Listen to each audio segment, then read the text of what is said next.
was surprised that Pastor wanted me to share it again.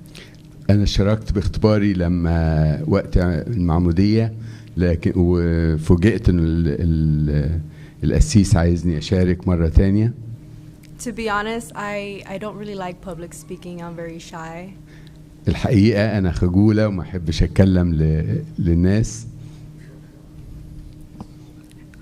But every time that I talk about God or about my experience with God, for some reason everything just comes out clearly.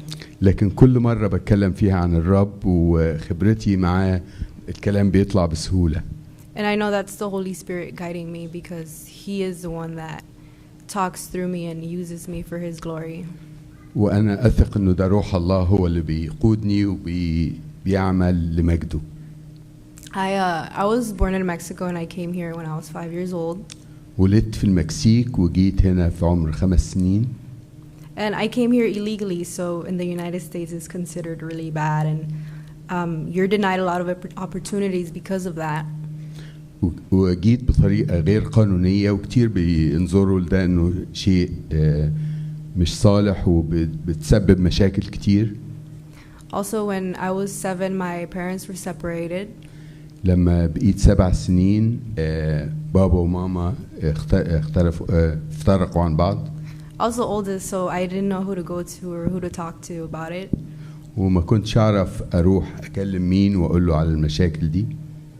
My dad, he till this day does drugs and he doesn't really care about his life.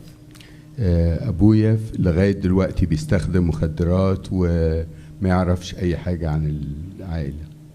In my early years, my mom had she had her own life going on, and her kids were not exactly her number one priority.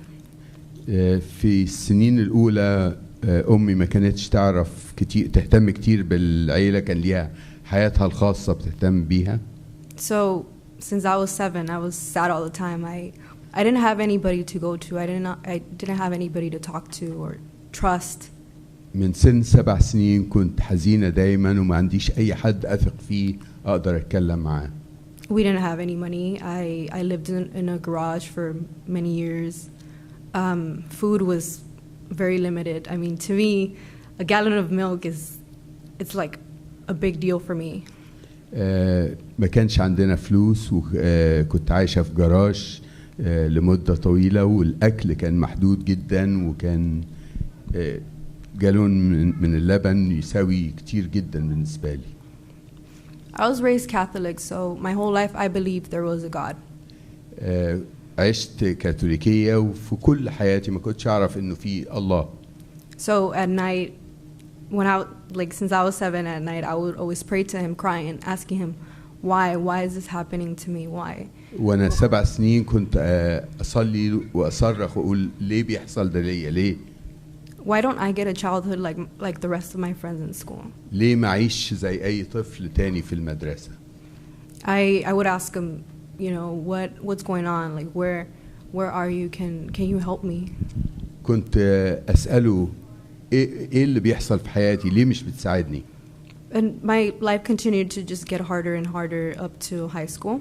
لكن الحياة بقت أصعب وأصعب لغاية ما وصلت للثانوي. I was still very depressed, very alone, very lost. كنت مكتئبة جدا، وحيدة ومفقودة. And I came to the point where I just wanted to take my life. I didn't have anything to live for. وصلت لدرجة إني حبيت أنهي حياتي، مفيش أي سبب إني أستمر في الحياة. And I remember just crying one night and asking God to help me because I didn't know what to do. وأذكر إني كنت ببكي لما أسأل الله إنه يساعدني، ما كنتش عارفة أعمل إيه. I had this math teacher and I really liked her. She was different from the rest of the teachers and she was always smiling for some reason. كانت عندي مدرسة رياضة وكنت مبسوطة منها لأنها دايما تبتسم وكانت تحاول تساعدني.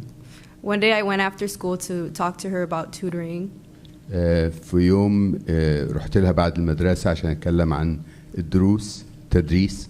And I don't know why, but I started sharing my life with her. ومش عارفة ليه لكن بديت أحكي عن حياتي ليها. And then I started crying and I told her that I didn't know what to do. وبديت ابكي واقول لها انا مش عارفه اعمل ايه.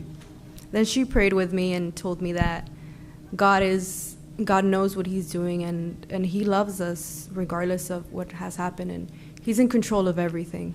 صلت معايا وقالت لي الله يعلم كل شيء وهو بيهتم بكل امور حياتنا وهو بيعد حياتك. And that if I wanted God in my life and that would completely change my perspective on everything that was going on.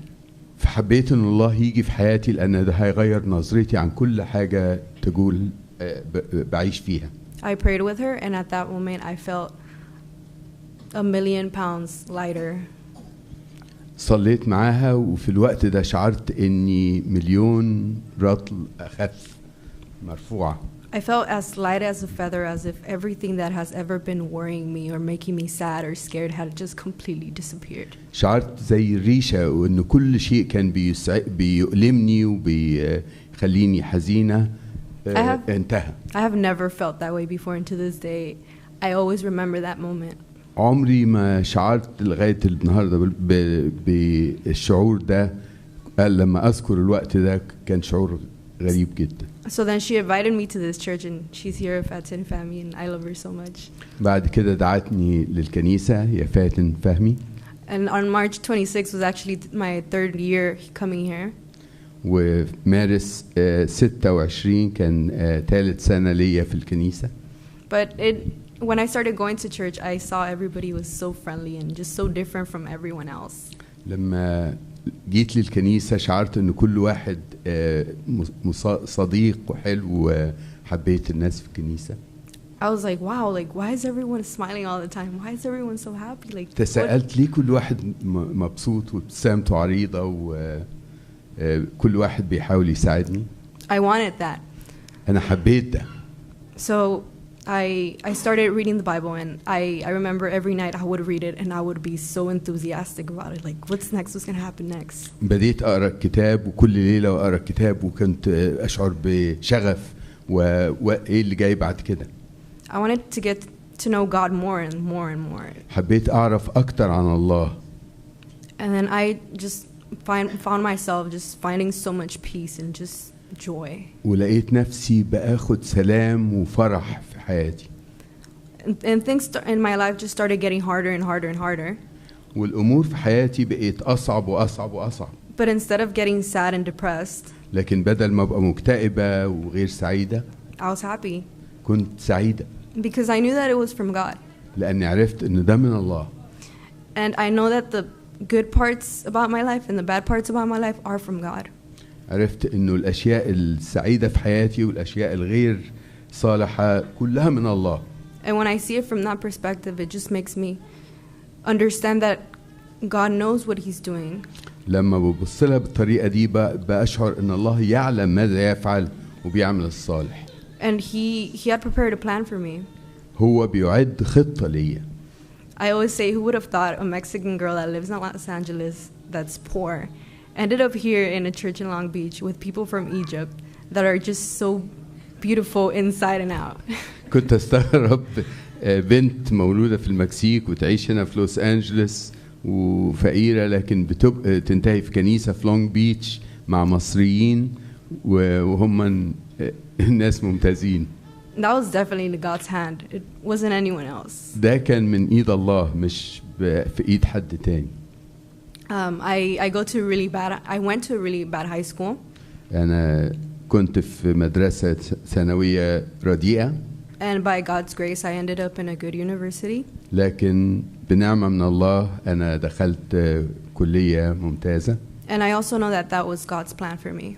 وأثق إنه ده خطة الله ليا. Because there, regardless of my grades and my career aspects, God has given me the opportunity to share His word to some of my closest friends. برغم درجاتي والشغل أو أي حاجة لكن الله اداني فرص إني أشهد لناس معايا عن عمل الرب. And just every day, regardless of how hard things get in my life, I always remember that I was worse off before, and now that I have God, what is there to complain about?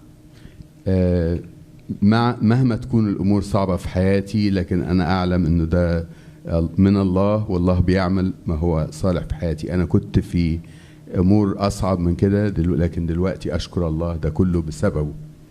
A couple of months ago, I told my mom that my family was God's family, the family that God gave me.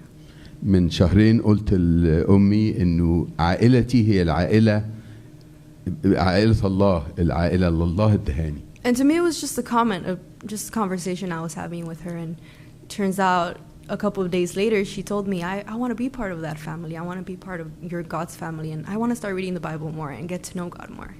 بالنسبة لي كان فقط كلام، لكن بعد يومين قالت لي إني أحب أكون جزء من العائلة دي. And I just find it amazing how God just opens certain doors and gives you certain opportunities to share His word and just glorify Him. وأرى أمر عجيب إن الله بيفتح أبواب عشان أشارك بكلمته عن الله وأتكلم عن الله. I just now that I see how my life was before and how bad it was and how bad I saw it, I'm just so grateful. دلوقتي لما ببص على حياتي وإزاي رديئة كانت وصعبة، بشعر بتقدير لعمل الله. Because if it weren't for that, I wouldn't look for Him. لأنه من غير رداءة الحياة وصعوبتها ما كنتش هبص لله. I wouldn't grow to where I am today. مش هنمو للمكان اللي أنا فيه اليوم. And even today, I don't find joy in going out and going on trips and you know doing fun worldly stuff. وحتى دلوقتي مش بلاقي سعادة في إني أخرج وأروح رحلات وأعمل حاجات في العالم. What brings me so much joy and peace is just sitting down, reading the Bible, and just praying and knowing that God is there. اللي بيعطيني سعادة وسلام إني أقعد وأقرأ وأتعلم عن إيه الله بيعمله في حياتي. And I always ask God to use me and for His glory, because everything that He has given to me and has been so much, and I'm just amazed of how merciful He is and how He takes the time to shape you. ودايما بسأل الله إنه يوريني إزاي أستخدم وجوده في حياتي لمجده وأشهد للناس عن عمل الله في حياتي. And how when your eyes are on Him the whole time, everything is just so small, everything else. لما تكون عينيك على الله دائما كل حاجة تاني تصغر. I still feel that I'm very young and I have a lot more to go through. أشعر إني صغيرة وفي حاجات كتير همر بيها. But I know that as long as I have God, everything will be okay. I know for a fact, I believe. لكن أثق إنه مدام أنا مع الله كل حاجة هتكون للخير ولمجده. And something that I have learned a lot is that God doesn't give us what we want. He gives us what we need. حاجة بصدق فيها أن الله لا يعطينا ما نريده لكن ما نحتاجه. And I think about that all the time because sometimes we just don't get what we want. وبفكر في ده كتير لأنه أحيان كتير ما بناخدش اللي إحنا عايزينه. I didn't get the parents I wanted, or I didn't get the life I wanted. لم أحصل على الوالدين اللي كنت أتمناهم ولا الحياة اللي كنت أحب أحياها. But He provided me with the people from Him. لكن هو اداني عيلة ناس من عنده. My family from God. عيلتي من عند الله أو عيلة الله. And I know that's all I needed. وأعلم إنه ده كل اللي أحتاجه. And I'm just very excited to just keep living my life with Him. وأنا مبسوطة جدا إني أستمر في الحياة مع الله. Because I don't see how I could live without Him. That's the only reason I want to live, just to get to know Him more and see how He works in me and in other people. مش قادر أشوف إزاي كنت هعيش بدونه. أنا يعني مبهورة بإني أشوف إزاي بيتعامل معايا ومع الناس اللي حواليا. Thank you. شكرا.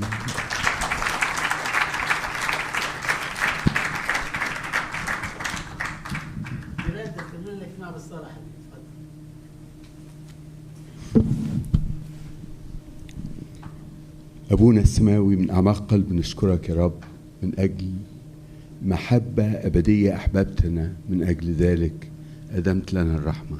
أشكرك يا إلهنا من أجل كل بركة بتمتعنا بيها، وكل معونة، وكل إرشاد، كل قيادة، كل